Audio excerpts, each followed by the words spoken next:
दोस्तों आपका एक बार फिर से हमारे चैनल नोटबोर्ड में स्वागत है। तो दोस्तों आज की इस वीडियो में हम क्लास 9th इंग्लिश का सिलेबस देखने वाले हैं सेशन 2025 और 26 के लिए। तो दोस्तों वीडियो में जरूर एंड तक बने रहिएगा। मिड टर्म एग्जाम का क्या सिलेबस होगा, एनुअल एग्जाम जो आपका फाइनल एग्जाम होगा उसका क्या सिलेबस होगा, मैं आपको कंप्लीट बताने वाला हूँ। ठीक है दोस्तों, तो सबसे पहले बात करते हैं जो आपका मिड टर्म एग्जाम होगा उसका सिलेबस क्या है। तो दोस्तों 9th की दो बुक्स है आपके पास, एक है बिहाइव, एक है मूवमेंट्स। ठीक है दोस्तों, इसके अलावा आपका जो बाकी पोर्शन आता है रीडिंग स्किल और ग्रामर स्किल का आता है, ठीक है, और राइटिंग स्किल का आता है। तो एक एक करके मैं पहले चैप्टर्स बता देता हूँ, कौन से चैप्टर्स आपके मिड टर्म एग्जाम में आने वाले हैं। तो बिहाइव बुक का दोस्तों चैप्टर 1 जो है the fun they had, chapter number 2 the sound of music, chapter number 3 the little girl, chapter number 4 a truly beautiful mind, chapter number 5 the snake and the mirror. ये 5 chapter आपके beehive book से जो है mid term exam में आने वाले हैं। Poem भी आने वाली है दोस्तों, कौन कौन सी पोएम आने वाली है वो देखते हैं।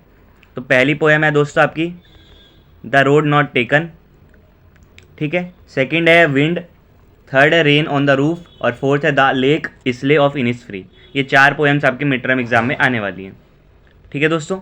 उसके बाद अगर दूसरी बुक की बात करें हम, तो दूसरी बुक जो आपकी है वो दोस्तों मूवमेंट्स वाली है। उसमें कौन कौन से चैप्टर आ रहे हैं, तो उसमें chapter number 1 the lost child, chapter number 2 the adventures of Toto, chapter number 3 Iswaran the storyteller और chapter number 4 in the kingdom of fools. तो ये 4 चैप्टर आपके मिड टर्म एग्जाम में आने वाले हैं, ठीक है दोस्तों। तो आपको चैप्टर सारे पता चल गए। अब बात करते हैं कि रीडिंग, राइटिंग और ग्रामर स्किल में क्या आने वाले हैं।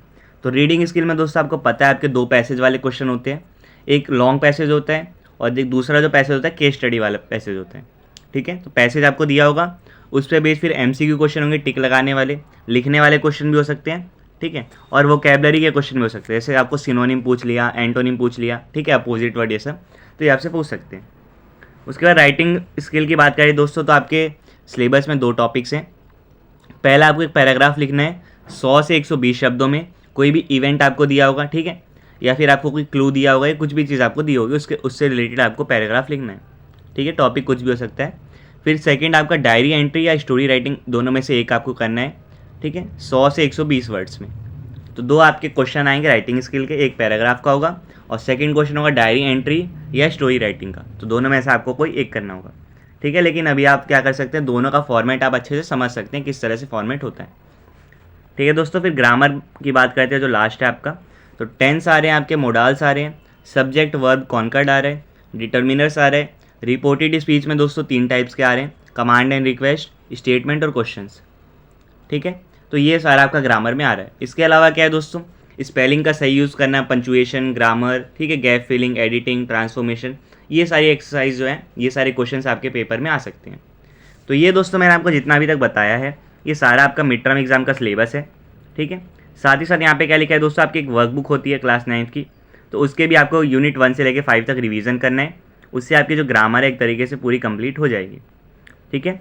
तो इतना जो सिलेबस है दोस्तों ये आपको 6 सितंबर तक कंप्लीट करना है। उसके बाद आपका दोस्तों सितंबर अक्टूबर में मिड टर्म एग्ज़ाम होगा, तो उसमें इतना सिलेबस आने वाला है, ठीक है दोस्तों। फिर मिड टर्म एग्ज़ाम होने के बाद आपको क्या पढ़ना है वो देखते हैं।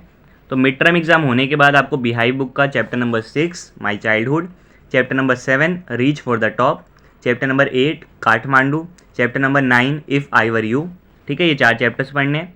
पोएम कौन सी पढ़नी है, poem number 5 a legend of the Northland, poem number 6 no men are foreign और पोएम नंबर 7 है दोस्तों on killing a tree, poem number 8 a slumber did my spirit seal. तो ये जो पोएम्स है आपको, ये आपको मिड टर्म एग्जाम के बाद पढ़नी है, ठीक है, 4 पोएम्स आपको मिड टर्म एग्जाम के बाद पढ़नी है। अब दूसरी बुक की बात करते हैं मूवमेंट्स वाली। तो उसमें chapter number 5 the happy Prince, chapter number 6 the last leaf, chapter number 7 a house is not a home और चैप्टर नंबर 8 द बैगर। तो ये 4 चैप्टर आपको मिड टर्म एग्जाम के बाद पढ़ने। बाकी अगर बात करें दोस्तों तो सेम चीज़ें हैं। रीडिंग स्किल में आपके पैसेज आएंगे 2 तरह के, राइटिंग स्किल में पैराग्राफ, डायरी एंट्री और स्टोरी राइटिंग है। ग्रामर के जो टॉपिक्स है दोस्तों वो भी सेम है, ठीक है। तो यानी रीडिंग, राइटिंग और जो ग्रामर वाला पोर्शन है वो आपको मिड टर्म से पहले का भी सेम है, मिड टर्म के बाद का भी सेम है, ठीक है दोस्तों। अब इंपॉर्टेंट बात क्या आती है, यहाँ पे एक और चीज़ है, यूनिट 6, 8, 10 और 11 जो आपकी वर्कबुक है उसमें आपको ये 4 यूनिट्स मिड टर्म के बाद पढ़नी, ठीक है दोस्तों। अब होता क्या है कि आपको जो कंप्लीट सिलेबस मैंने आपको बताया मिड टर्म एग्जाम से पहले और बाद का, वो पूरा सिलेबस आपके फाइनल एग्जाम में आता है, ठीक है दोस्तों, तो आपको ये पूरा सिलेबस पढ़ना है। ग्रामर दोनों सेम है, मिड टर्म से पहले और बाद वाली, तो यानी एक ग्रामर का पोर्शन आएगा, बाकी टोटल जितने चैप्टर्स मैंने आपको बताए वो सारे आपको पढ़ने हैं। ठीक है दोस्तों, तो 80 नंबर का जो आपका पेपर होगा एनुअल एग्ज़ाम, तो उसमें आपके 80 में से जितने नंबर आएंगे वो डायरेक्ट आपके रिजल्ट में जुड़ते हैं। ठीक है, तो वो चीज़ है। इसके अलावा दोस्तों 80 नंबर तो वो हो गए, 20 नंबर होते हैं इंटरनल असेसमेंट का। ठीक है, उसमें क्या होता है, लिसनिंग और स्पीकिंग स्किल का आपका टेस्ट होता है, तो टीचर अपने अकॉर्डिंग कोई भी एक्टिविटीज़ परफॉर्म करवा सकता है और उसके बेस पे आपको नंबर मिलते हैं। ठीक है दोस्तों, और ये जो पूरा सिलेबस है 31 जनवरी तक आपको कंप्लीट करना है, फिर रिवीजन करना है, उसके बाद फरवरी मार्च में आपके जो है एनुअल एग्ज़ाम जब होंगे तो उसमें कंप्लीट सिलेबस आने वाला है। ठीक है दोस्तों, तो ये आपका पूरा इंग्लिश का सिलेबस था क्लास 9th का सेशन 2025 और 26 के लिए। तो उम्मीद करता हूँ दोस्तों आपको सिलेबस अच्छे से समझ आ गया होगा। ठीक है, आप इसकी तैयारी करना शुरू कर दीजिए दोस्तों। आपको बस क्या करना है, चैप्टर्स अच्छे से पढ़ने हैं, ग्रामर जो है ज़्यादा मुश्किल नहीं है, राइटिंग स्किल बहुत कम है, 3 ही टॉपिक्स हैं, और उसके बाद रीडिंग स्किल जो है आप जितने पैसेज की प्रैक्टिस करेंगे उतना आपके लिए अच्छा होगा। ठीक है दोस्तों, तो ये आपका पूरा मैंने सिलेबस आपको समझा दिया। उम्मीद करता हूँ दोस्तों आपको सिलेबस अच्छे से समझ आ गया होगा कि कौन से चैप्टर आपको मिड टर्म से पहले करने हैं, कौन से चैप्टर आपको मिड टर्म के बाद करने हैं। ठीक है दोस्तों, तो उम्मीद करता हूँ वीडियो आपको पसंद आई हो। वीडियो शेयर कीजिए दोस्तों के साथ, और आपसे फिर मिलेंगे नेक्स्ट वीडियो में किसी और टॉपिक के साथ। तब तक के लिए bye bye, see you again and thanks for watching.